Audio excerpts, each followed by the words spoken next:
The pyramids are not Egypt's beginning. They are its echo. Long before stone giants rose from the desert, a hidden civilization carved symbols, told stories of gods, and left behind relics that still baffle archaeologists. Tonight, we uncover the forgotten origins of ancient Egypt, where history and myth first intertwine. Welcome back to Whispered Chronicles, echoes of forgotten lore. In our last journey, we stood before the pyramids, silent titans of stone rising from the desert sands. But those monuments are not the dawn of Egypt. They are the aftershocks of something older, something more mysterious. The pyramids are the climax of a civilization already ancient by the time the stones were laid. To understand them, we must go back further, to a time when the Nile was not yet Egypt, but a lifeline for scattered tribes, who whispered to gods, buried their dead with ritual, and began the slow weaving of what would become the oldest civilization we know. The birth of Egypt. Long before Egypt crowned its first pharaoh, there was only the river, the Nile. Each year, its waters spilled across the dry earth, leaving behind a skin of rich black soil. Along its banks, scattered tribes planted wheat, tended cattle, and buried their dead in simple graves. To the east and west stretched nothing but desert, a wall of sand and silence. But here, in this narrow ribbon of life, something remarkable was stirring. Archaeologists call it the pre-dynastic period. The people of Upper Egypt in the south lived closer to the source of the Nile. They carved simple pottery with striking designs, spirals, boats, animals. Far to the north in Lower Egypt, closer to the delta, a different culture was taking shape. Their burial customs were unique, their symbols distinct. Two worlds, two ways of life, destined to collide.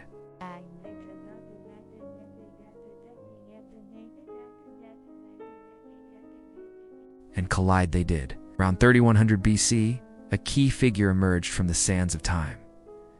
Narmer. Some see him as a king, others as a warlord. His name survives not in legend, but in stone, etched into a ceremonial slab now called the Narmer palette. On one side, Narmer wears the white crown of Upper Egypt, striking down a foe while the falcon god Horus looks on. On the other, he wears the red crown of Lower Egypt, leading a procession of the conquered. Two crowns, two lands, one ruler. But was this history or myth carved into stone? Was Narmer truly the first pharaoh, or a symbol of unification, a memory shaped by later kings? Some scholars whisper that the palette is propaganda, a declaration of divine authority more than a record of fact. And it remains one of the oldest historical documents in the world. And so, Egypt was born. Not as a gift of the Nile alone, but as a kingdom forged through conflict, ambition, symbols powerful enough to endure for 5,000 years. In the desert necropolis of Abydos, Narmer and the kings who followed him built their tombs. Vast mud-brick chambers, filled with offerings and inscribed with the first hieroglyphs. These weren't just graves. They were bold statements. Egyptian rulers were more than human. They were chosen and eternal. So, from scattered tribes and rival cultures, a single kingdom emerged. And with it, the seed of everything we now know as ancient Egypt. Pyramids, gods, and mysteries beyond measure. Relics and archaeological finds. As if Egypt was born with Narmer, then its soul was buried in the sands of Abydos. Here, on the edge of the desert, archaeologists uncovered the tombs of the first kings. To the eye, they may look like crumbling pits of mud brick, but once, these were monuments to eternity. Step inside one of these chambers in your mind, and imagine the scene when it was first sealed. Torches flickering against painted walls.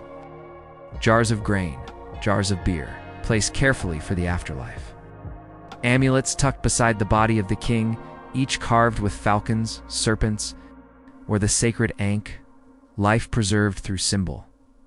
On the walls, scratched into plaster, the earliest attempts at hieroglyphs. It's not yet a polished script, but the beginning of one. A falcon here, a serpent there, a crown that might represent a ruler, or perhaps a god.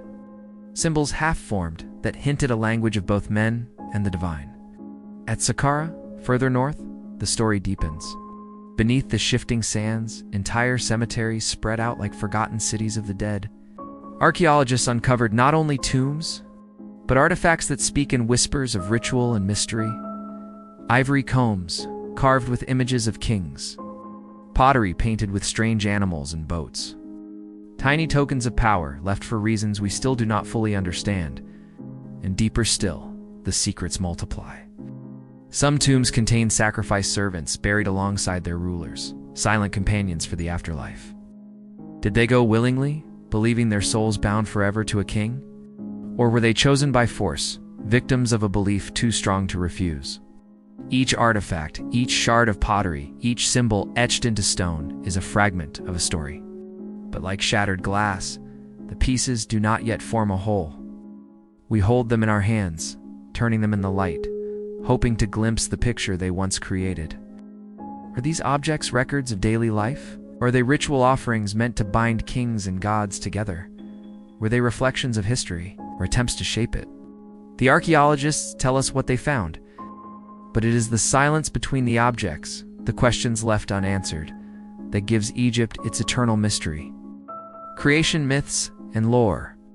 History tells us Egypt was unified by kings and crowns, but Egypt told a different story, one whispered in temples, carved in hieroglyphs, and painted on the walls of tombs. It begins in darkness. Before the first sunrise, before the first grain sprouted along the Nile, there was only none, the endless waters of chaos. From this void rose a single mound of earth. Upon it stood Ra, the great sun god, whose light pierced the shadows. With his words, the world began. Ra created the sky, the earth, and the gods themselves. Some stories say he wept, and from his tears mankind was born. Others tell of Shu, the air, and Tefnut, the moisture, his children, who in turn gave birth to Geb, the earth, and Nut, the sky.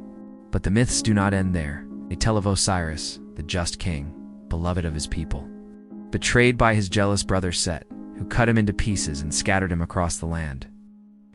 Isis, wife and goddess of magic, gathered her husband's body, piece by piece, breathing life back into him.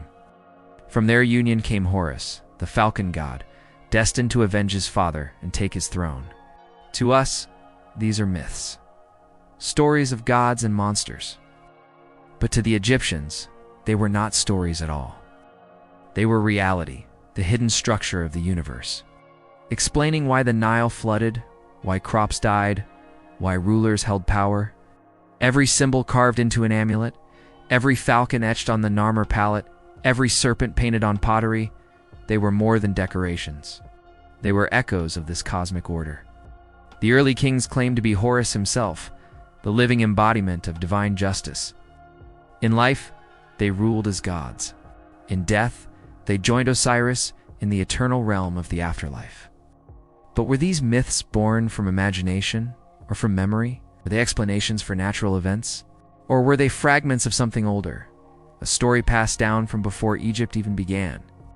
Myth versus reality and speculation. So where does myth end and history begin?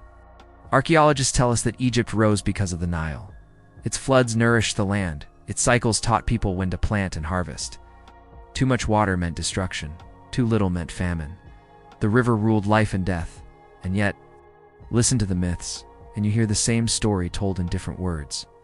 The endless waters of Nun, the chaos before creation, the yearly flooding mirrored in Ra's first rising over the darkened earth, Osiris torn apart and restored, like the grain cut down in harvest and reborn each season.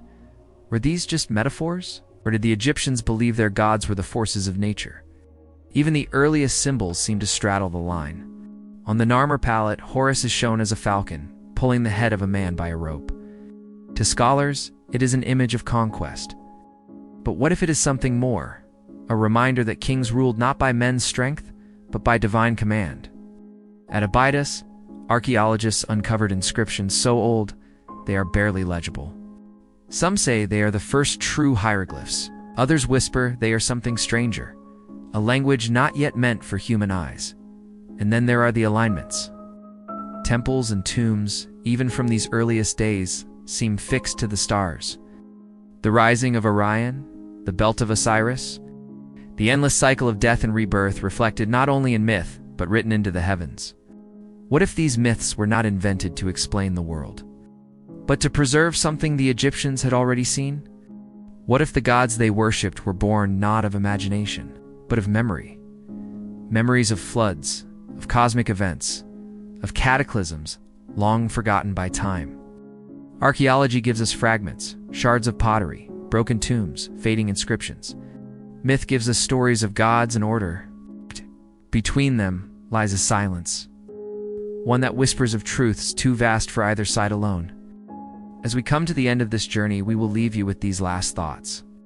The pyramids may stand as Egypt's face to the world, but Egypt's soul lies far deeper. It lies in the tombs of Abydos, where kings were buried as gods. It lies in the Narmer palette, where crowns and falcons carve the story of a nation's birth. And it lies in the myths of Ra and Osiris, whispers of order rising from chaos, of death transformed into life. We have only scratched the surface of Egypt's beginnings. Beyond these first kings stretched dynasties of power and betrayal. Gods reshaped and worshipped anew monuments that would outlast empires. From Hatshepsut to Tutankhamun, from Akhenaton's forbidden son to Cleopatra's tragic end, the story of Egypt is far from finished. This was but the first chapter, and the sands still hold many more. So perhaps, when we stand before the pyramids, we are not looking at the beginning of Egypt, but the echoes of something far older, something still waiting to be uncovered. Thank you for wandering these forgotten paths with me in Whispered Chronicles, echoes of forgotten lore. If you enjoyed tonight's journey into the mysteries of ancient Egypt, please remember to like this video, subscribe to the channel, and share it with those who, like you, find wonder in the shadows of history. And as always, stay safe.